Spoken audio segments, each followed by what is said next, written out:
ونسلم على رسوله الكريم أما بعد فأعوذ بالله من الشيطان الرجيم بسم الله الرحمن الرحيم قل يا عبادي الذين آمنوا اتقوا ربكم للذين أحسنوا في هذه الدنيا حسنة وأرض الله واسعة إنما يوفى الصابرون أجرهم بغير حساب قل إني أمرت أن أعبد الله مخلصا له الدين وأمرت لأن أكون أول المسلمين قل إني أخاف إن عصيت ربي عذاب يوم عظيم قل الله أعبد مخلصا له ديني صدقت يا رب العالمين.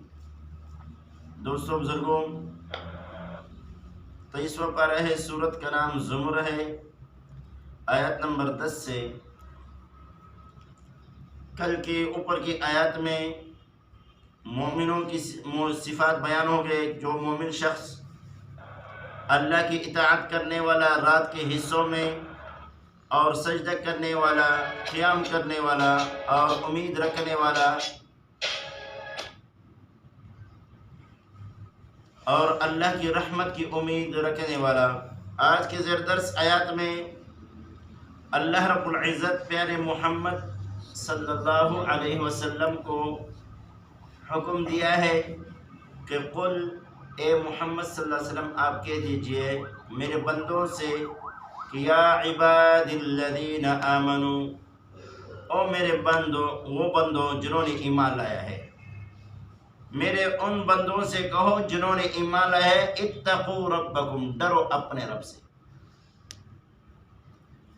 تو دوستوں بزرگوں، مومن کو چاہیے کہ ہر وقت خوف خدا دل میں ہو، اللہ کا ڈر دل میں ہو، کیونکہ تقوی بہت بڑی چیز ہے. جس کو یہ نصیب ہو جائے، سورۃ الرحمن کی 3 رکوع کی پہلی آیات، وَلِمَنْ خَافَ مَقَامَ رَبِّهِ جَنَّتَانِ، ہر اس شخص کے لیے جو اپنے رب کے سامنے کھڑے ہونے سے ڈرا، یعنی اللہ کی پیشی سے ڈرا. کیا ہم سب میں مر کر کے قیامت کے دن اللہ کے دربار میں پیشی ہوگی؟ تو اس پیشی سے، اپنے رب کے سامنے کھڑے ہونے سے ڈرا. اللہ فرماتے ہیں جنتان، اس کے لیے 2 جنتیں ہیں. ایسے شخص کے لیے 2 جنتیں، جو اللہ سے ڈرا، اللہ کے سامنے کھڑے ہونے سے ڈرا. اور 30واں پارے میں فَأَمَّا مَنْ خَافَ مَقَامَ رَبِّهِ وَنَهَى النَّفْسَ عَنِ الْهَوَىٰ فَإِنَّ الْجَنَّةَ هِيَ الْمَأْوَىٰ. فَأَمَّا مَنْ خَافَ مَقَامَ رَبِّهِ، جو اپنے رب کے سامنے کھڑا ہونے سے ڈرا، فَإِنَّ الْجَنَّةَ هِيَ الْمَأْوَىٰ، جنت اس کا ٹھکانہ ہے. اس کا ٹھکانہ کیا ہے؟ جنت ہے. تو اللہ فرماتے ہیں اے محمد صلی اللہ علیہ وسلم میرے ان بندوں سے کہو جنہوں نے ایمان لایا ہے، میرے وحدہ لا شریک ہونے کے اور آپ کی رسالت پر ایمان لایا ہے، قیامت کے دن پر ایمان لایا، تو اس کو کہو اتقوا ربکم، ڈرو اپنے رب سے. کیونکہ جس کے دل میں خوف خدا ہو، اللہ کا ڈر ہو، تو وہ ناجائز نہیں کرے گا، ظلم نہیں کرے گا، کسی مسلمان کا حق مالنا حق نہیں کہے گا، کسی کو قتل نہیں کرے گا، رشوت نہیں لے گا، سود کا کاروبار نہیں کرے گا، شراب نوشی نہیں کرے گا، اور کسی مسلمان پر ظلم نہیں کرے گا، کیونکہ اللہ سے ڈرتا ہے. اللہ قادر مطلق ذات ہے. دیکھو بندے اس کی نافرمانی کرتے ہیں، پھر بھی اللہ ڈیل دیتا ہے، اللہ فوراً پکڑ بھی سکتا ہے. اور کتنے قوموں کو اللہ رب العزت نے صفحہ ہستی سے مٹا دیا، جو اپنی قوت پر ناز و نخرے کرنے والے تھے. قوم عاد جو کہتے تھے من اشد منا قوہ، ہم سے زیادہ قوت والا کون ہے؟ اللہ فرماتے ہیں اولم یروا ان اللہ الذی خلقهم هو اشد منهم قوہ، کیا وہ نہیں دیکھتے ہیں جس اللہ نے ان کو پیدا کیا ہے وہ زیادہ قوت والا ہے. اور اللہ نے اپنی مخلوق کے ذریعے سب کو صفحہ ہستی سے مٹا دیا، ہوا اس کے اوپر چھوڑ دیا عذاب الہی کے طور پر، تو سب کو نیست و نابود کر دیا. تو اللہ فرماتے ہیں اتقوا ربکم، اللہ رب العزت پیارے رسول اللہ کی زبان سے اعلان کرواتا ہے، قل اے محمد صلی اللہ علیہ وسلم آپ کہہ دیجئے میرے ان بندوں سے جنہوں نے ایمان لایا ہے ان کو کہو او میرے بندو ڈرو اپنے رب سے، للذین احسنوا فی ہذہ الدنیا حسنہ، للذین ان لوگوں کے لیے جنہوں احسنوا فی ہذہ الدنیا حسنہ، جن لوگوں نے اس دنیا میں نیک عمل کیا، اچھائی کی ہے، اس کے لیے جنت ہے۔ اللہ اکبر، کتنی عظیم خوشخبری ہے، اور یہ خوشخبری اللہ دے رہا ہے پیارے رسول اللہ کی زبانی سے کہ جو لوگ نیکی کرتے ہیں اس دنیا میں ایمان کی حالت میں، تو ان کے لیے الحسنہ وہ حسنۃ کیا ہے؟ جنت ہے۔ تو دوستو سورہ انبیاء میں اللہ رب العزت فرماتا ہے کہ جس نے نیک عمل کیا فلا کفران لسعیہ، ان کے نیک عمل کی ناقدری نہیں کی جائے گی، ان کی بہت عزت ہوگی۔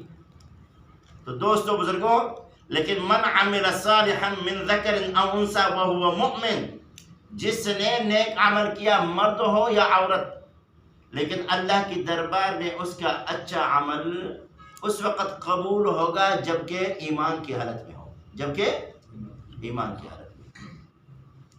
مشرکین مکہ کتنا اچھے کام کرتے تھے، بیت اللہ پر یہ جون جولائی کے مہینوں میں سخت گرمی میں، اور مکہ گرم بھی ہے، کون گئے ہیں؟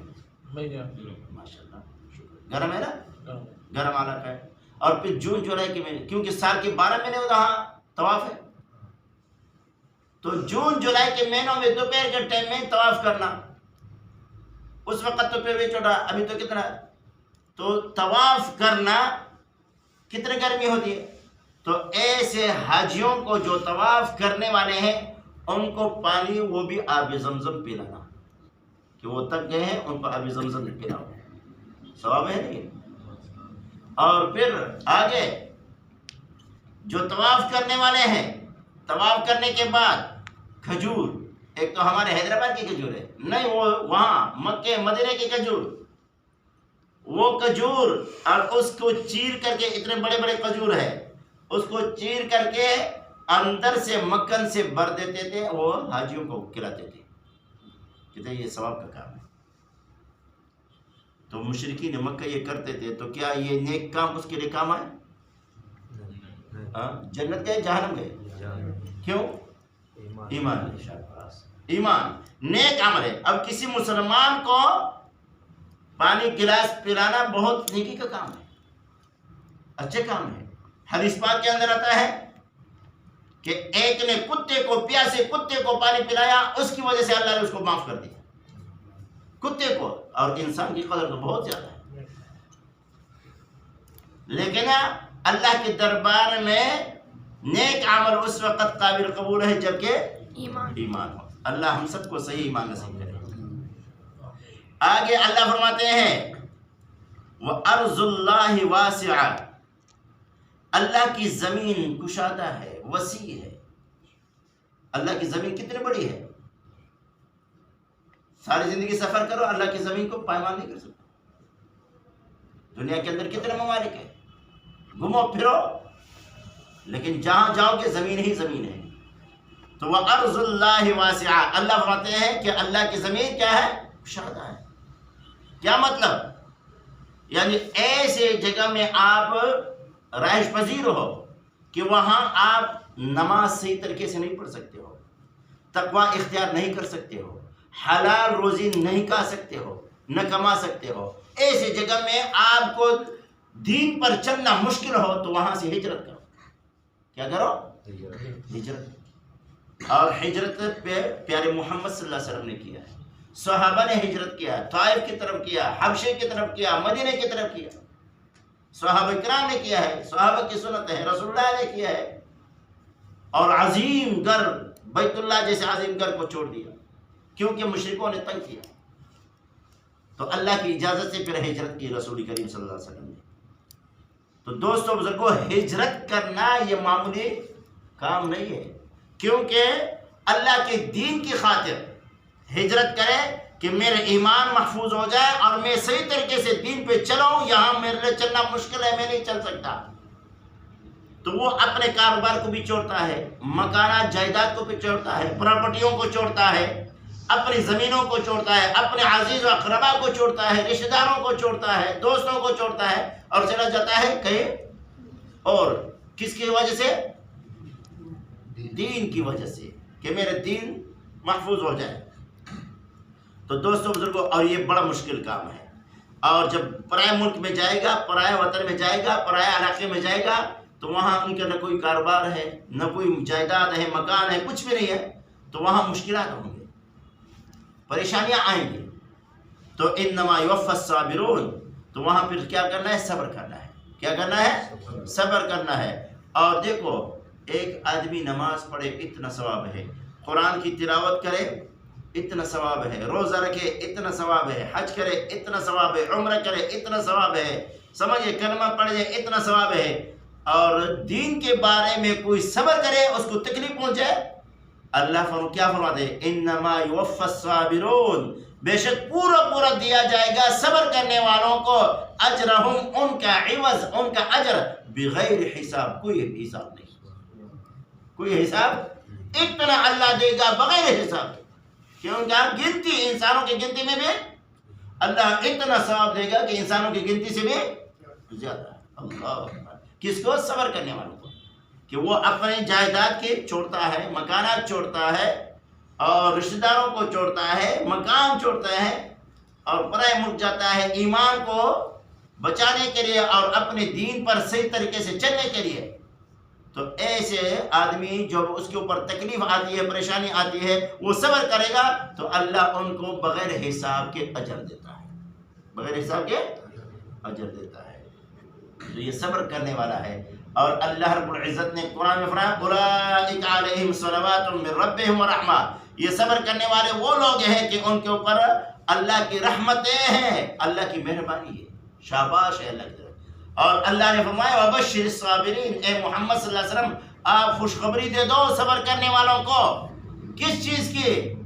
ان اللہ مع الصابرین، اللہ فرماتے ہیں میں صبر کرنے والوں کے ساتھ ہوں، میں صبر کرنے والوں کا ساتھ ہوں۔ اللہ اکبر۔ کیوں؟